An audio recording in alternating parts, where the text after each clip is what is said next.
You've probably heard of statistics where businesses fail each year. They're quite horrifying. They never seem to get beyond the initial stage of the entrepreneur starting up the business. They have an idea. Maybe it's an idea for a new product or service, or maybe it's a transition from what they're currently doing to doing it for themselves. And they start with full of enthusiasm, but it seems to peter out and they seem to get overwhelmed. They don't get enough sales coming through.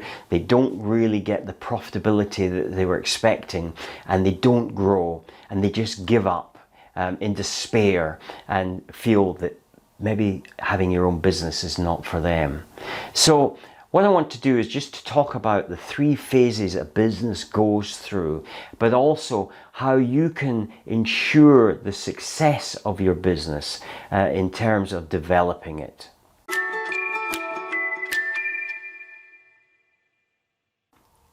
Hi. My name is Jim J. Davidson and I'm a property developer. I first got involved in property in 1973 at the age of 16 when my brother and I purchased a flat in the student area of Edinburgh. My current company, Fineside Developments, was established in 2003 and we completed our first new build in 2006. This channel is really dedicated to providing you some of the things that I have learned along the way. I'm not an expert. I don't profess to know everything, but what I do know, I hope, will help you on your property journey. So understanding this concept doesn't really matter what type of business you're in. Of course, on this channel, we're really talking about a property business, but the same principles apply to whatever type of business. So what generally happens is that somebody decides to start a business. And so you have this person and they have basically an idea to start the business. As I said, it could be dissatisfaction with what they're doing, or they've got an idea for a new product or a new service. And they get started, and pretty soon what they find out is they have to do everything themselves. Now, if they were working for a large company, then they had different people doing all those different processes. And fundamentally, there is usually 3 areas. There is operations,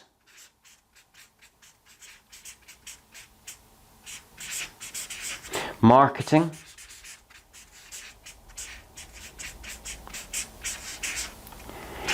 and we'll actually include sales and marketing in that, and then you have finance. If you're not generating the finance through your operations, then your business is failing, but of course you need marketing in order to make the operations work to give you finance. And you'll find that pretty much all the functions within a business can be categorized within there. But what the person needs to then do is to actually become a business. Because at this point, all they are is a single person working the business. And this means that they need to start to fill those functions. And then ultimately, what they want to do is they want to live a life of choice. And this is my attempt at a palm tree. Not necessarily lying on the beach, but deciding what they want to do. So there are those 3 distinct phases that they need to move through. This one here is what helps you when you get this right to achieve this. And there's lots of things that go into this, but what I want to particularly talk about today is actually putting in systems. Oh, not very good here. Had a mental break there. So systems, and I learned this actually working for somebody else very early in my career. In my initial career, although I had property from a young age, I also worked, and my career was in retail, and so I worked for 3 different companies. And the third company that I worked for, a company now defunct, was British Home Stores. And this was in their heyday when they were a very successful company, battling up against Marks and Spencer's, who were also a very successful company.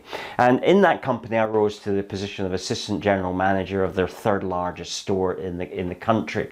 And so I was able to observe how this company was put together. And what we had was we had manuals for every process, particularly the administration manuals in terms of the office. And so there would be a system. And so what you need to do is you need to break down every component. So let's say it would be completing an invoice. So issuing, let's say, dealing with invoices coming in. And so we would have a process for that. And I won't really go through the process, but what it was very detailed. So they would have maybe here's where, and of course this is before really computers sort of like took off. So there'd be a manual entry. So they'd have the form where that had to be, and there would be several steps in that form. So they would simply have box 1, box 2, box 3.